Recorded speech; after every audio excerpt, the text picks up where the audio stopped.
Hello ladies and gentlemen, my name is Sir Addy and today I'm going to make a more special video regarding the story of Unturned. Yeah, the story of Unturned is really underestimated and ignored by the community, but since I am more of a story man, I have decided to make this video to tell you guys everything about the known story of Unturned. So if by the end of this video you have learned something new, and don't forget to like the video and share, so that other people can learn something as well. So let's get right into the story. Our story begins on the 3rd of July 1947, when two UFOs are shot down by the US Army, as stated in a note inside a house in Montague, PI, written by an unknown former Army worker, who also mentions that one of them crashed in New Mexico, referring obviously to the famous Roswell incident.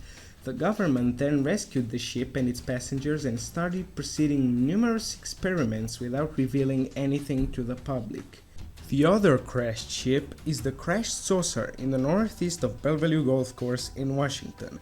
But what is very interesting about the ship is a resources report note, which can be found at the crash site.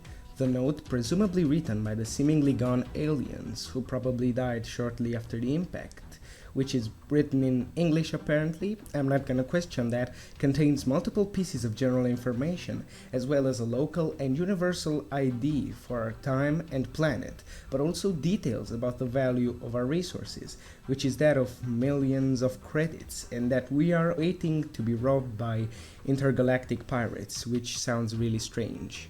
To understand the meaning of the aliens even better, I have managed to decode the encrypted To Olympia note using the AES key found inside the cupboard at the military base in Washington. The writer, Private Douglas, mentions that the extraterrestrials are simply space explorers who observe less developed civilizations and who consider us allies for rescuing their ship in New Mexico. In another note called To Area 51, a general named Harkin refers to them as the Polysol Federation, suggesting that their galaxy of provenience is polysolar, or with multiple suns. Scorpion 7, a Canadian research institute, was having some legal issues at that time, as suggested by Dr. Behan in his log on the 3rd of February. He himself was evicted from PI, the previous location of the Scorpion 7 headquarters, so the institute was planning to relocate in British Columbia or Washington State, Washington being the obvious winner, not only for the strategic placement, but also for the chance to experiment more in depth with the alien technology and genetics without interfering with the Canadian government. And in order to do that, they managed to wash the brains of a family of farmers in northern Washington and move them back to the old Scorpion 7 HQ location in PI, as hinted by Jane and Laura's diaries, as well as a half-buried Scorpion 7 sign at Tignish Farm. Back to Dr. Behan, he also mentions in his logs that he, along with some other co-workers, were not shipped to Washington but instead up north, to Yukon, to work on another big project named Hallucinogetic Weapons, codenamed Berrybush, an operation of which another big company called Big J takes a part. In a journalist's draft named Big J Exposed, which can be found in a restaurant in Washington, the writer seems to notice how Big J's food had been really addicting lately, blaming the berries used for the cooking and how they were testing them on animals. Berries, testing on animals, that's exactly what Behan talks about in his log. This reveals Big J's inhuman plans to use science in order to turn his food into a drug and make his customers come back for more, basically turning them into zombies. But hey, as good as it sounds, however, this whole Big J thing has nothing to do with the apocalypse. It's just a very complex side story meant to distract us from seeing quote-unquote the big picture, at least for now.